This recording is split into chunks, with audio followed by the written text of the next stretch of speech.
Draft week is here, and we are back.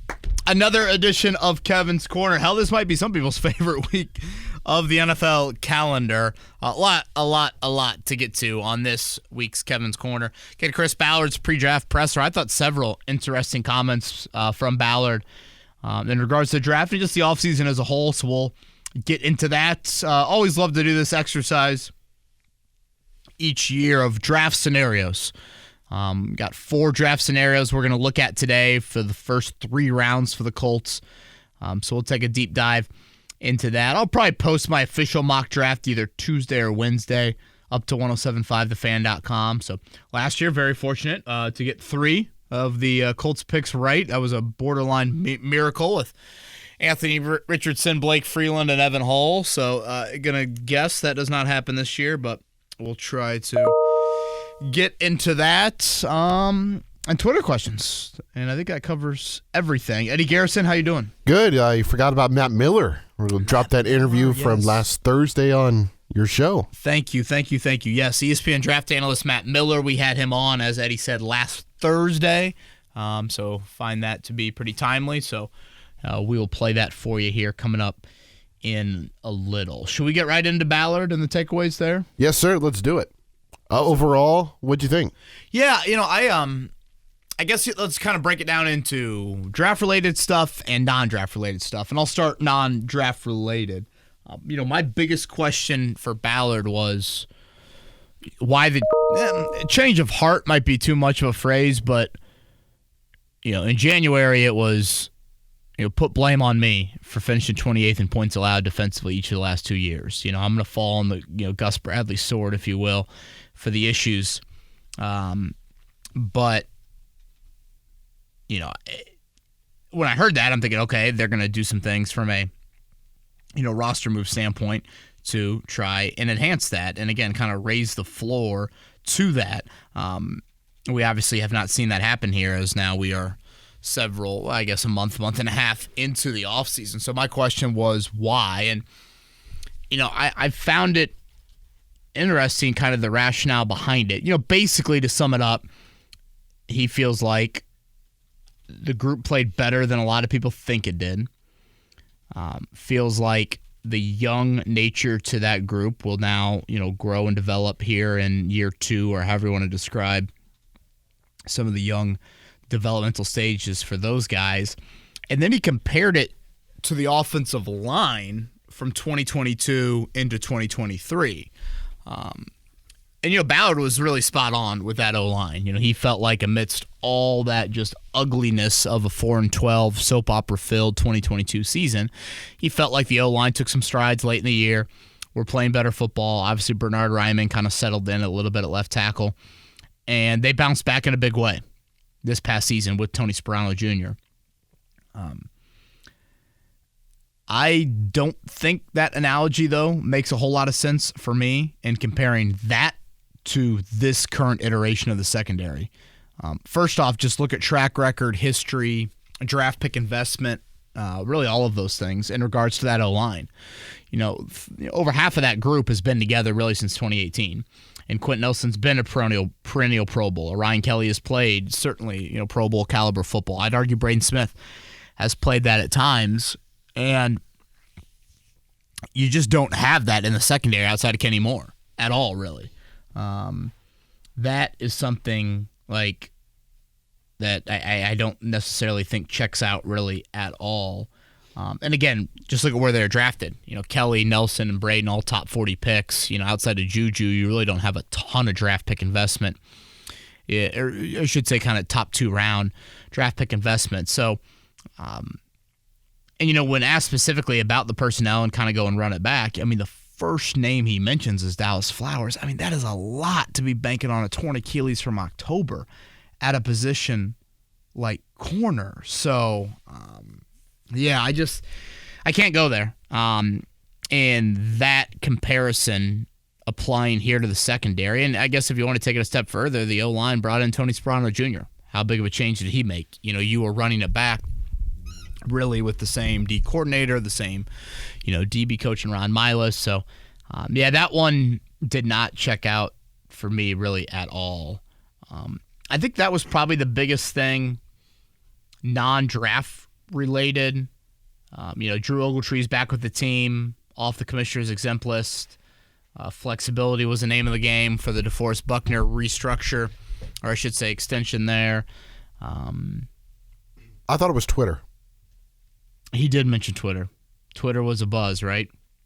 Oh, yeah, he just wanted to see how Twitter would blow up with it. Yes, that was it. And then finally I'm like, wait, we probably need to get an answer on the record here.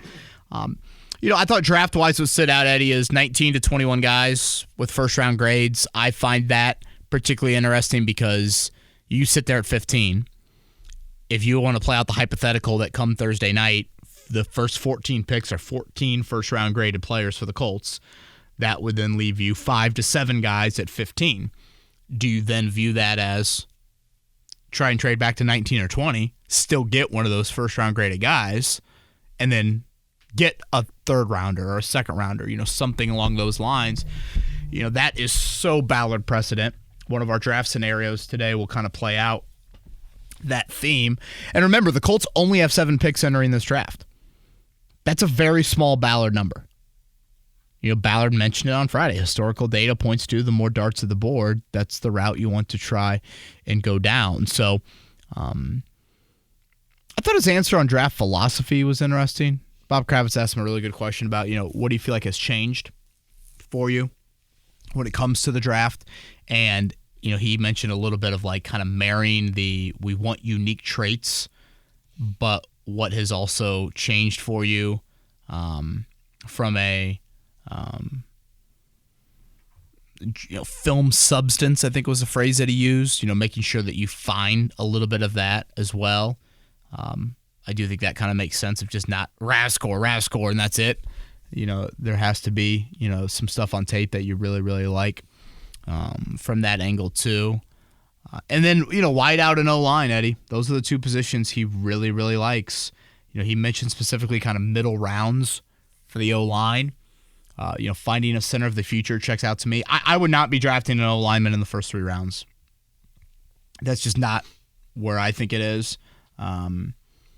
Even though he was very outwardly spoken on the depth there? Yeah, I would not. Again, he might, knowing him, how many times did he talk about Richardson and support for him and mention specifically, protecting Anthony first and foremost. So, again, if you look at the O-line, Eddie, 2025, you have Will Fries and you have Ryan Kelly as free agents. Outside of that, Braden Smith's in 2026. There's just not a ton there that you have. So I just don't see the immediate need. If I'm not mistaken, I think you bring back every single offensive line snap from last season. So depth-wise, it's not like, you are missing pieces there. So, and if you can find, if this is a O-line draft that has round 4 guys you take in round 2, then wait till round 4. I'm fine with doing that. And again, every O-line, I think you look at around the league, you've got some middle to late round guys that become starters. I mean, the Colts, I guess, have one in Will Fries. So that is where I would probably go.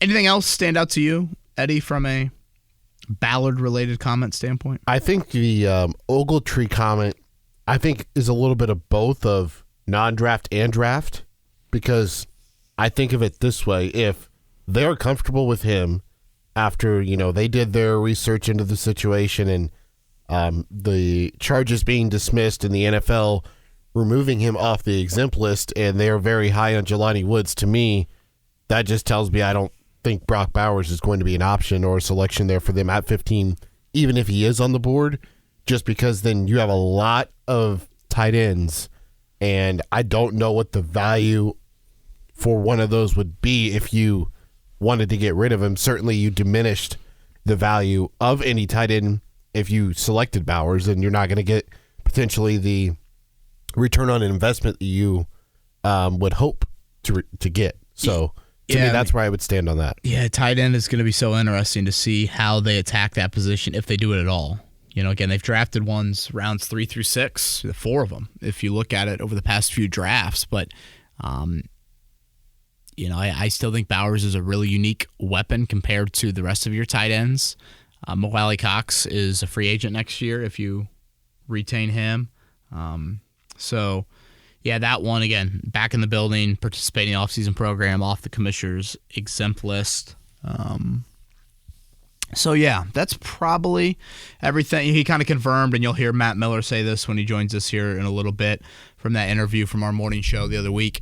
You know, he expects a lot of offensive players to go early in this draft, and try to preface that by saying he just thinks it's a great offensive draft at the top, not necessarily, super defensive. It's super poor defensively, so that contributing to it. So, unless you've got something else.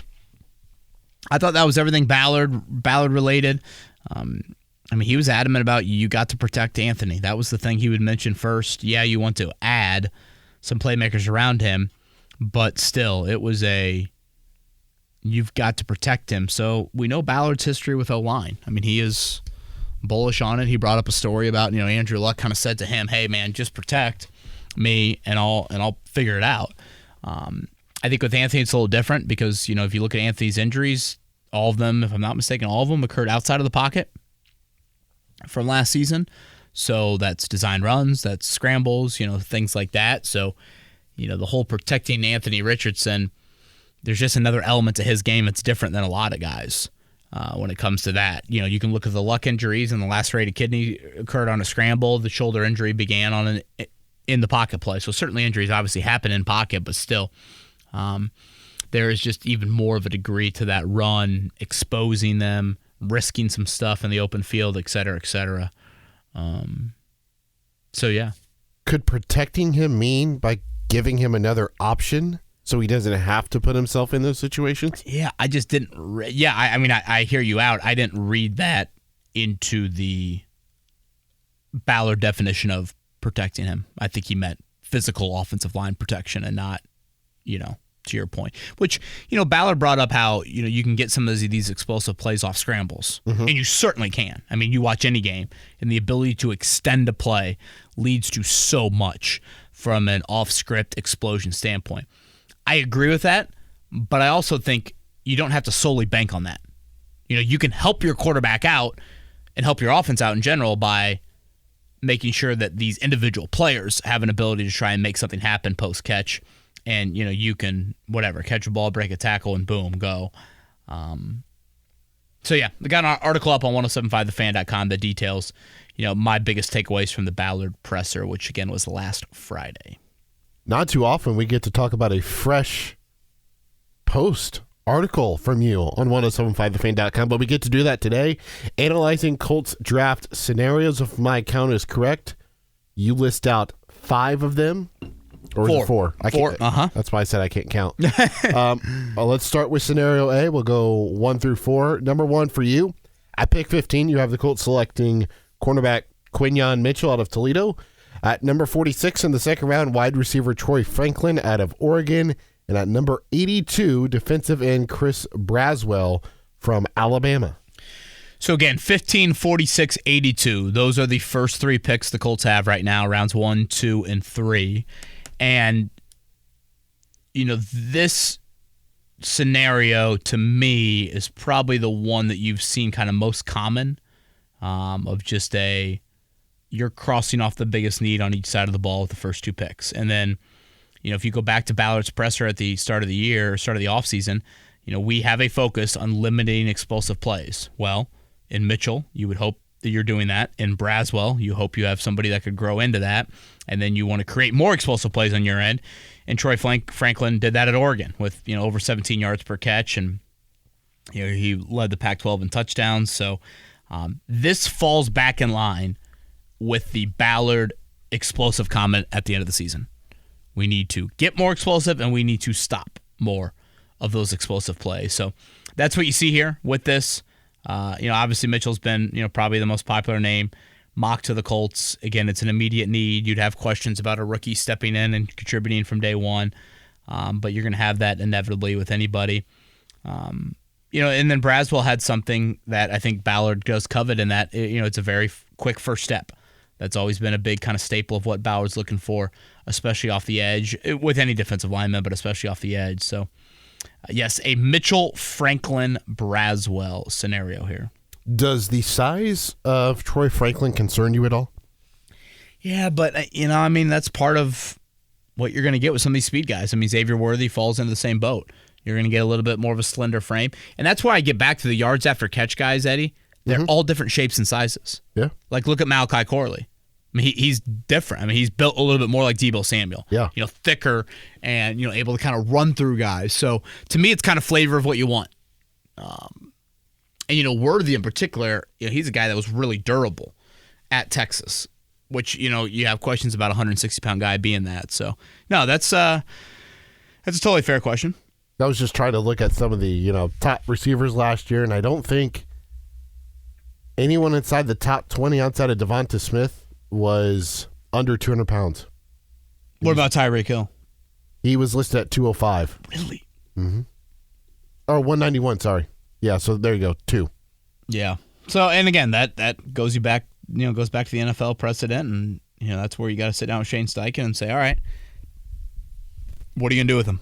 How are you going to utilize him? How are you going to keep him in space, et cetera, et cetera? Scenario B, a.k.a. scenario number 2, at pick 15, selecting wide receiver Brian Thomas Jr. out of LSU at 46, cornerback Max Melton out of Rutgers, and at pick number 82, Dadrian Taylor Dimerson, Texas Tech safety.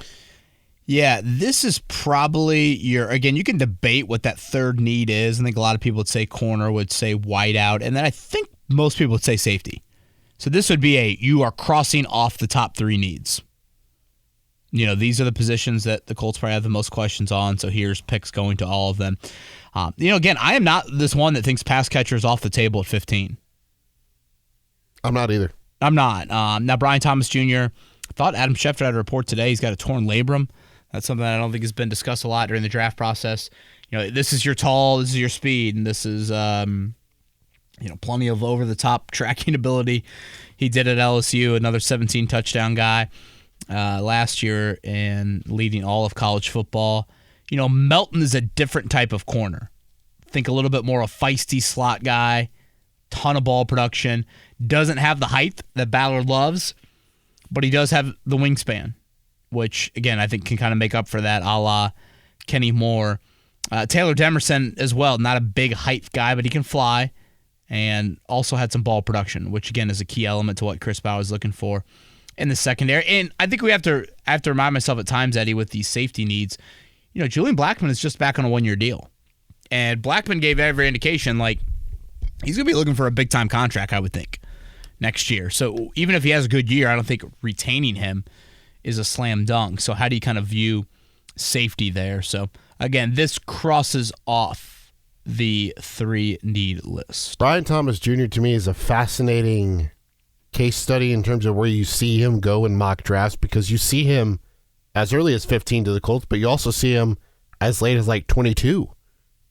There doesn't seem to be a sweet spot. It looks to be around the middle of the first round, so probably pick 20 to 24. Where is the 4th wideout? Who is the 4th wideout, and where does he go? If you think it's Harrison Jr., Neighbors, and Adunze all in the top whatever, 8, 10, however you want to label it, where's the 4th one? So, yeah, that one to me is really interesting. After 2 scenarios where you have the Colts staying put, you have 1 scenario with them trading up and 1 scenario with them trading down. We will start with trading up for scenario number 3. So you have the Colts only with 2 selections in the first 3 rounds in this one. And number 8, you have them trading up to select Malik Neighbors, wide receiver out of LSU. And then at number 82, quarterback Kamari Lassiter from Georgia. I know the math might not be perfect, but let's say they give up their 2nd rounder for that trade, and that means, again, only 1 pick in the top 80. 2 in the top 100 and 10 or 15. That is so Chris Ballard foreign. So foreign. But this is your direct support for Anthony Richardson in a massive, massive way. Neighbors has the speed and explosion, and you talk about a jolt for the pass-catching group.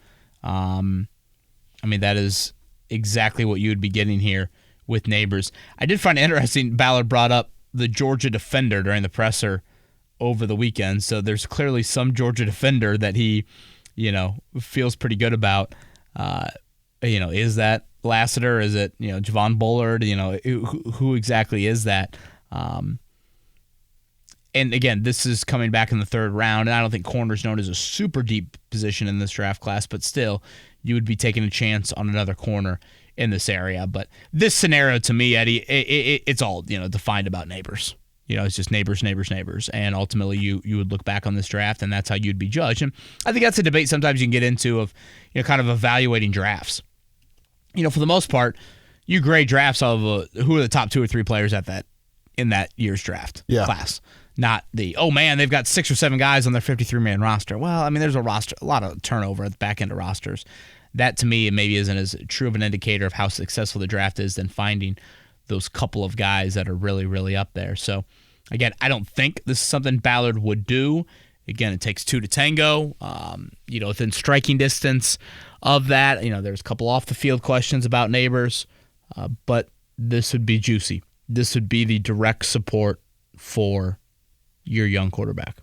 I know some people may laugh when I ask this question and may laugh when we're talking about, Chris Ballard trading up. You look at the extension and the restructuring of DeForest Buckner opens up to about $28 million. Ballard likes to have about $10 million for the draft pool. When you factor all that together, could that restructure and flexibility of that additional whatever, I can't remember the exact number, but having that much money in the bank post-draft, could that be a reasoning as to why them trading up and then you've got some extra money to fill out the back half of the roster? You could look at it that way. You could also look at it as you would be paying the 8th pick a little bit more than the 15th pick. Yep. So you would want a little bit more money, on the front end of that as well. So, yeah, you could look at it a couple ways. I think that's a good point. And I'll reiterate what I said last Wednesday because the Buckner news had just broken when we chatted on last week's podcast. I am totally good with adding flexibility to your situation. There's 31 other teams. Mm-hmm. 31 other teams.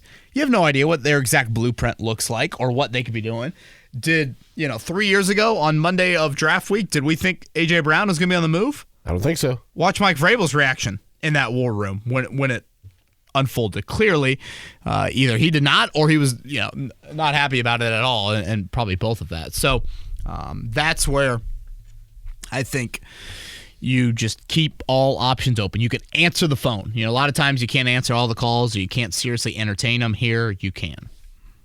Final scenario is the trade down scenario, and of course you can't have a mock draft scenario without one Notre Dame player going to the Indianapolis Colts. In this one, you have the Colts trading back from 15 to 22 with the Eagles and also picking up the 53rd pick from Philly in this said trade back scenario. So pick number 22 from the Eagles, you have the Colts selecting defensive back Cooper DeHaan from Iowa. At number 46, wide receiver Malachi Corley from Western Kentucky. At 53 from the Eagles, linebacker Edgerrin Cooper from Texas A&M. And at 82, Blake Fisher, offensive tackle from your favorite school in the history of schools. And an Avon product, if you want to throw that in there. This just screams so Ballard. You have 7 picks. He loves getting the additional one on day 2. That's always been a big sweet spot for him is that 2nd and 3rd round. This would be that. You're kind of checking off some needs. You're relying on the depth of the offensive line group. You're relying on, yards after catch and a guy like Malachi Corley. Cooper DeJean, again, super unique defensive chess piece. Got to be very enticing. When you talk about how pass happy some of these leagues are. Linebacker, some would say, hey, that's too early. I mean, EJ Speed's in a contract year. I don't think you got great depth there.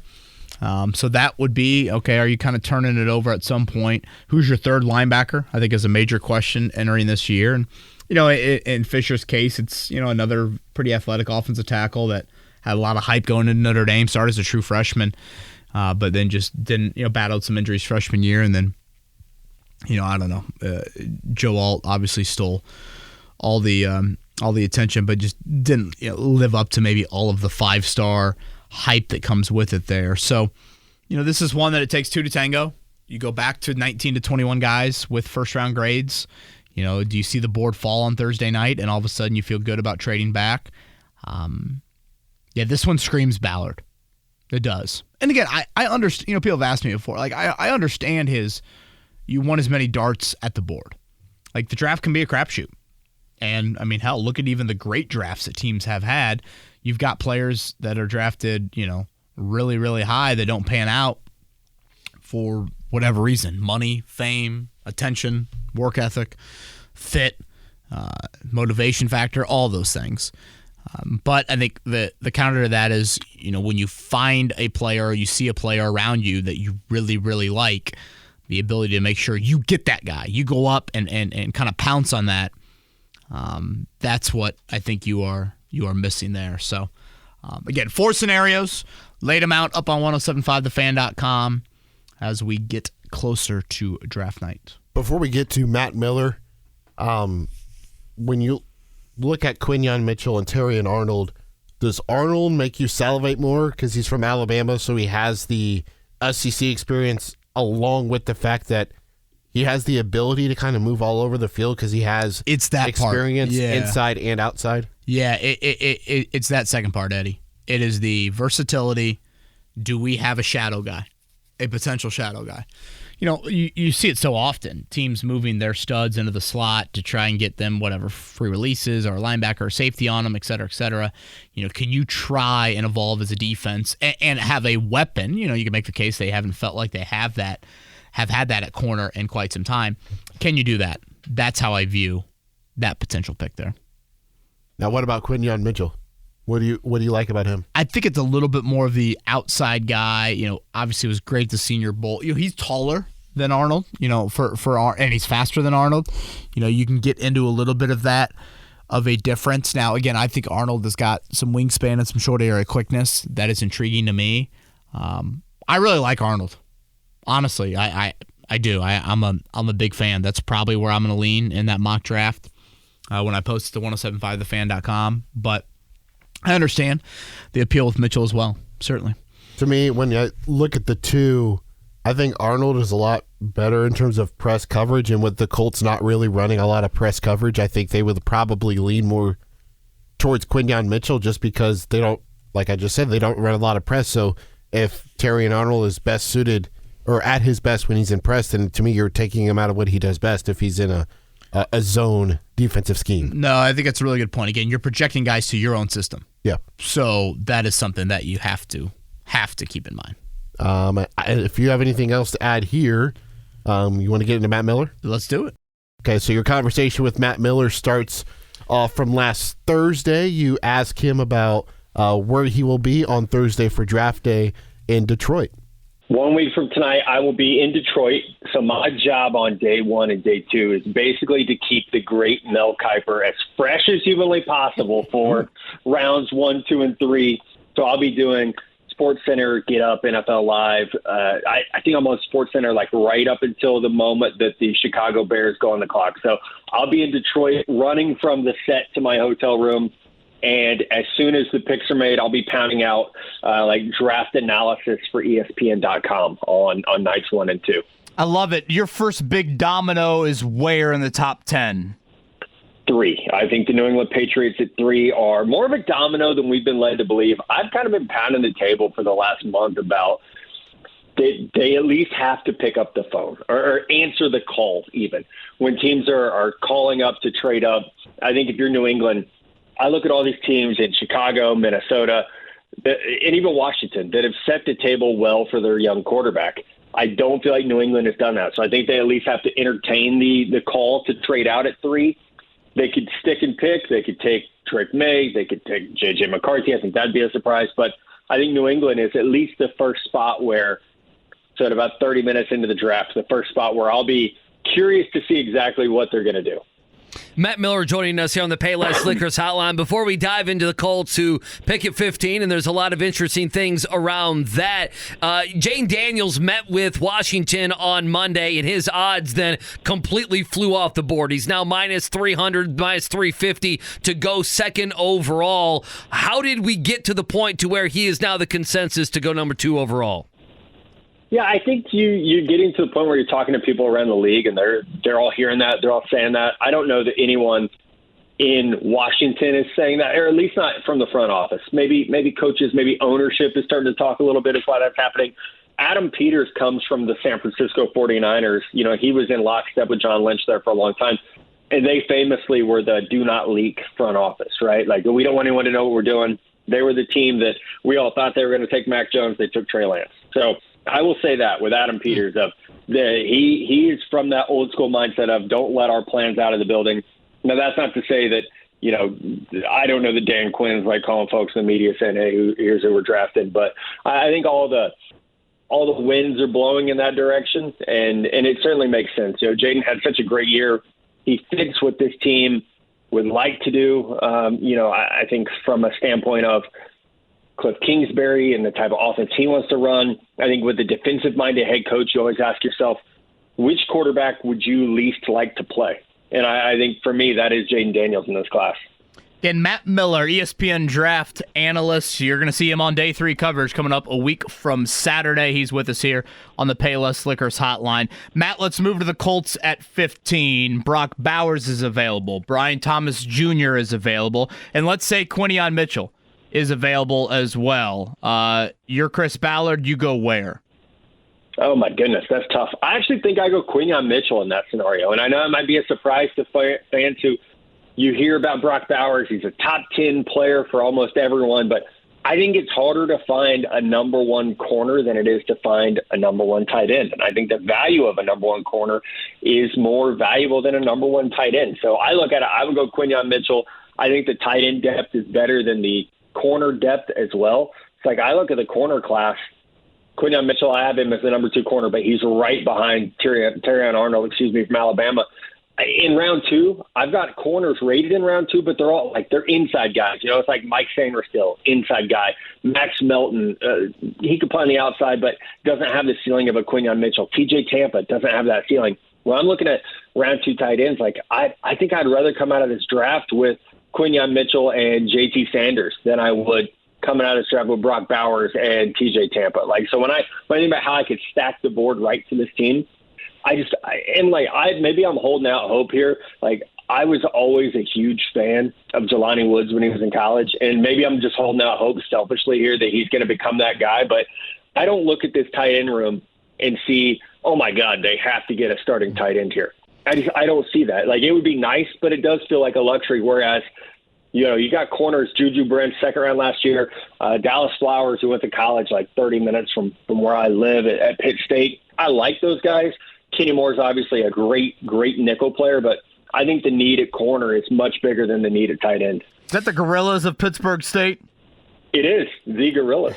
Yeah. Shout out to Dallas Flowers coming off the torn Achilles. Look at you knowing that. Matt Miller with us here, NFL draft analyst for ESPN, ESPN.com. Listen, ultimately, none of us know exactly what's going to happen with trades and everything else, and there'll always be a couple picks that will be off the board.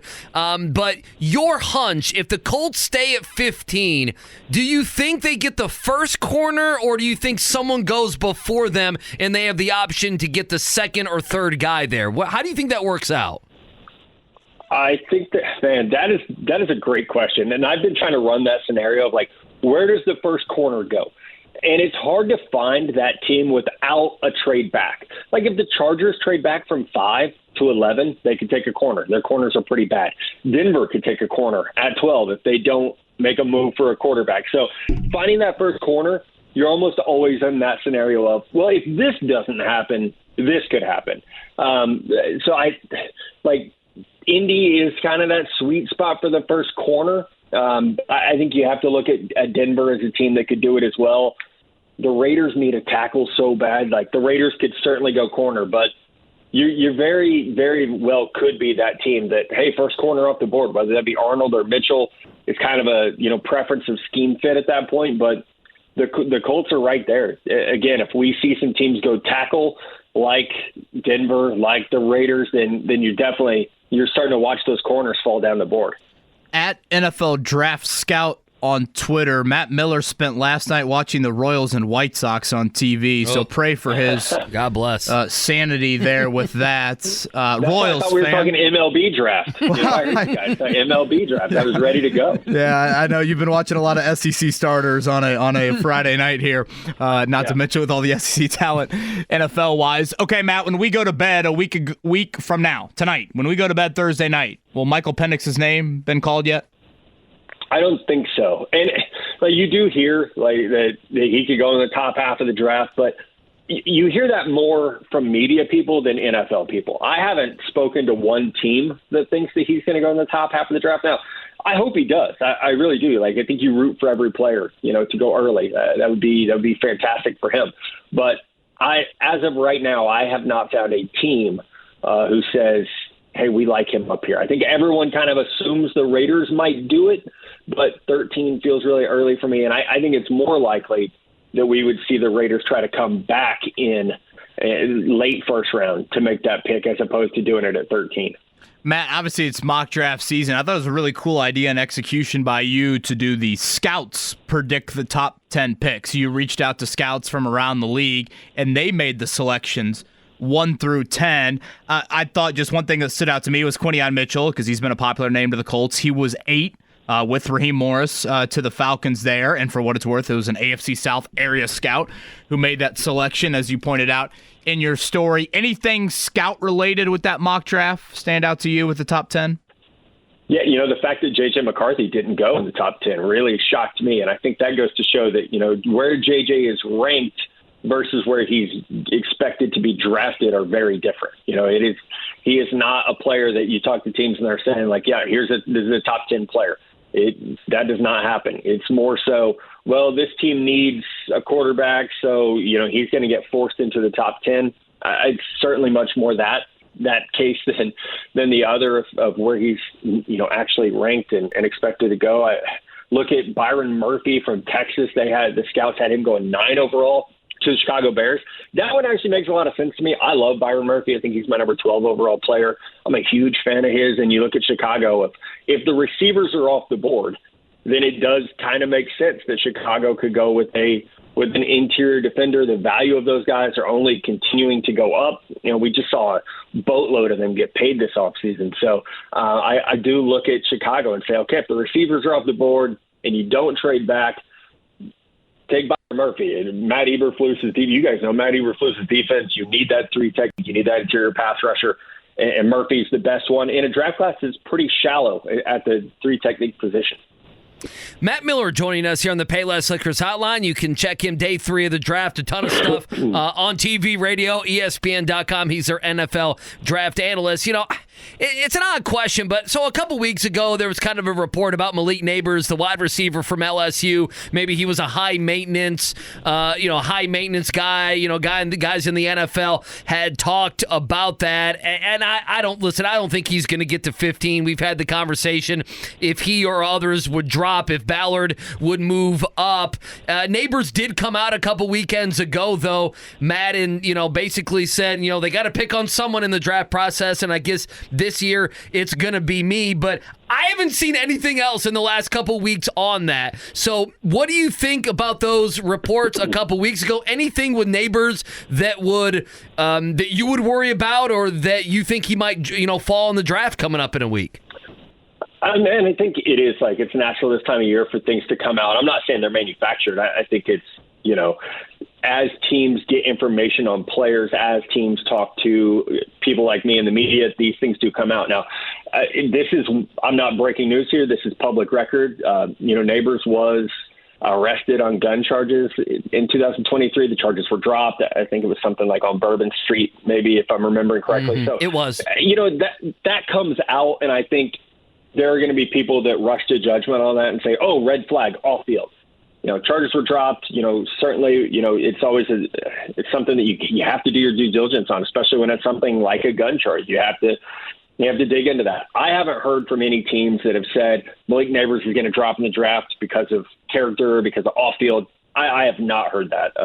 In fact, I've heard, the opposite, that the closer we get to the draft, more teams do like him, and that I reported this back at the Senior Bowl, that there were teams even back then who had him as the number one receiver. And I think that list of teams has only grown as people have dug into the tape. So, Neighbors, Odunze, Marvin Harrison Jr. are all incredibly talented. I think there is a legitimate debate about which one is the best. And I think if you talk to all 32 teams and they're honest, it might be split, into thirds as to who the best one is in this class. So I don't think that's anything that we're going to see affect him a week from now. He's still going to be selected very, very early in the top 9, definitely. Matt, we got about 60 seconds left. We can't thank you enough for your time. This is probably asking you to predict a correct, perfect, 100% NCAA tournament bracket. If I give you one name for Mr. Irrelevant, you're on the stage, day 3, wow. I like ESPN. it. One name, the final pick of this year's NFL draft, Matt Miller. Wow, let me go Imani Bailey, running back, Boise State. That's a deep cut. I was not expecting it to go there. That's good. I like but you it. had a name, Matt. That's impressive. You had a name. TCU. And it wasn't a TCU. punter. I went wrong college, though. TCU. I was thinking of a different running back. Imani Bailey from TCU. I'll go there. You could have said Alabama or Pittsburgh State, and I would have believed you on that. Matt Miller, great stuff with ESPN. Again, he'll be on the TV coverage coming up a week from Saturday. Matt, always enjoy our conversations. Thanks for making time for us. Appreciate you guys. Thank you. All right, thank you to Matt Miller again. That is ESPN draft analyst. Always enjoy his energy and day 3 coverage, as you heard, coming up there for him. Eddie, should we do a couple of Twitter questions before we round it out? Yeah, we don't have many today. A very light Twitter question section, only 3. We will start with Blopa. He says he does not really understand the logic of the sports press. Ballard is very structured as a general manager, so it shouldn't be that hard to read. Landing the issue, why do most journalists believe that Chris Ballard has to take a corner with the early picks? If it does not have the slightest logic, it is clear that the inexperience took its toll last season, but to think that adding more inexperience will fix the problem is unhinged. Clearly, DeForest Buckner's move is going to allow a veteran cornerback to be signed after the draft, which is the logical move as there are good prospects available. Greetings from Costa Rica. Blopa, always good to hear from you. Appreciate the question there. Attacking the press from Costa Rica. I love that. From Blopa. I've said it a million times, but again, raising the floor of that secondary. I do think that is where the veteran move is kind of where always that's where I was at. Now, at the same time, I can sit here and think to myself, do you feel like you have a number 1 outside corner? Like, do you feel like that is Juju Brents? Again, they haven't invested a lot of premium draft capital. From a corner standpoint here, like on the roster. Jalen Jones isn't really that. Dallas Flowers certainly isn't that. Obviously Darius Rush is no longer on the team. So I guess basically the question I'm at, are you good with Juju as your number 1 outside guy moving forward? Do you have the dominant number 1 shadow guy? Because if you don't, then that's where corner does come into play. But again, I think just raising the floor from a veteran standpoint is needed. I thought Joel Erickson had such a great line when he used that there. So I'm not married to this corner at 15. I see all these mocks that have the Colts, 15, and I get why you would have that on the need list. It is very, very high, but I understand where Blopa is coming from and that you do have a lot of youth in that room. But again, do you have the high end ceiling too? Do you feel like you have a lot of 2s and 3s and maybe at 15, if you can get the number 1 corner in the draft? Is that too good to pass up? And then again, rely on depth at other spots. Rely on the wide receiver depth. Rely on the offensive line depth if you view it in those eyes there. So, I see both sides of it, really. I think you also have to look at, does Dallas Flowers deserve the opportunity to prove himself to be a reliable cornerback because of missing last season with the Achilles injury? Yeah, I think he does deserve it, but it's just a lot. I heard Ballard's answer on Friday, and I'm like, man, he is really he's borderline banking on it. Mm-hmm. And I'm like, that's a lot for an Achilles and again, former undrafted free agent. It's not like this is your prize guy. Now, again, I liked a little bit of what I saw from Flowers at the start of last season, but still, boy, that's just a lot. 2 questions left, JJ and Benji. Benji's a little bit of a fun one, so we'll get to that one last. JJ says something. He brings up something that you've brought up a handful of times already on the podcast. He said James Boyd posted this quote from Ballard on X regarding a trade-up or trade-down scenario. I just go off of history. The more picks you have, the better chance you have to hit. Do you, Kevin, agree with this philosophy? As a general rule, would you prefer a higher pick or more lower picks? Yeah, so I think a lot of it depends on where you're at from a roster standpoint. I get what Ballard is saying, but I think having some more conviction on a few specific guys at times to strike and kind of take those swings, especially at the premium positions, that would probably be where my difference lies when it comes to Ballard's treatment of the first couple of picks. But again, there's plenty of historical data out there to back up what Ballard is saying, and that it is a little bit of an element of quantity over quality. And you know what? He's really tried to make a living out of a lot of the second and third rounders. There haven't been. How many first round picks has he made? It's a good question. Is it Hooker, Nelson, Pay, and Richardson? Sounds about right. Yeah. So, not even a lot there in round one. So, obviously traded for Buckner, moved out. And then selected Rock. Yeah, and took Rock. That again, that's one where you look at it and you think, boy, Montez Sweat, of course, had the medical question, but is that one where you viewed it as kind of a time to pounce or be a little bit more aggressive? Again, take a swing, and you could kind of reap some of that there at the end. Final Twitter question comes from Benji. Kevin, you got your notepad out for this one? Ooh, okay. All right. Tell me more. Because we've got a list of things, and he would like you to order these in most likely to least likely to happen. First, Shaq Leonard makes a comeback with the Indianapolis Colts. Second, Chris Ballard drafts a wide receiver in the first round. Third, the Indiana Pacers win a Larry O'Brien trophy. Whoa. Hey, now, I guess after yesterday, probably not. Number 4, Tiger Woods wins another Masters. Come on. And number 5, Anthony Richardson receives a second contract with the Indianapolis Colts. Boy, you want to talk about some creativity behind this one. Benji, you said? Yes. Outstanding. I love it. Okay, give those to me one more time. Shaq Leonard returns.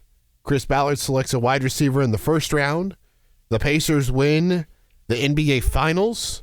Tiger Woods wins another Masters. Anthony Richardson gets another contract with the Indianapolis Colts. Now, I have to do this with my head or my heart?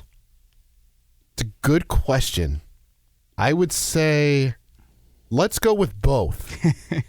Well, Tiger. That's where I would be from a heart standpoint. All right, head here. Ballard going corner would be atop the list. I'd probably wide receiver. I'd probably put. Oh, is it wide out or is it corner? Wide receiver. C. Oh, okay. Got it. Ballard drafts a wide out. Yeah, I'd put that at 1.